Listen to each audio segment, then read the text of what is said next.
Hingga saat ini sudah ada 91 pekerja migran Indonesia asal Jemberana yang datang. Mereka saat ini tengah dikarantina di 3 hotel di Kota Negara, baik Hotel Jimbarwana, Hotel Ratu, maupun Hardis.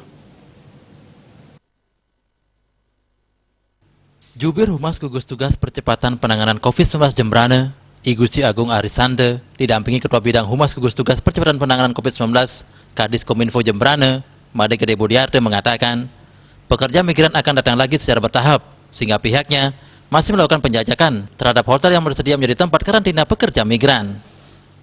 Selama kedatangan pekerja migran, tidak ada penolakan dari warga sekitar tempat karantina. Selama PMI di karantina, mendapat pengawalan ketat dari gugus tugas yang terdiri dari TNI, Polri, BPBD, dan tim kesehatan. Semua biaya selama karantina ditanggung oleh Pemkab Jemberana. Jadi tidak ada pekerja migran membayar secara pribadi, karena selama karantina, semua biaya termasuk makan ditanggung. Namun selama karantina, pekerja migran diwajibkan mengikuti aturan physical distancing dan harus menggunakan masker. Sementara perkembangan pasien positif COVID-19 sampai saat ini 9 orang. 3 orang sudah sembuh, bahkan sudah pulang. Sementara yang masih dirawat 6 orang, di mana 5 orang dirawat di RSU Negara dan 1 orang di RSPTN Unud. Kondisi pasien dalam kondisi sehat dan tidak ada keluhan.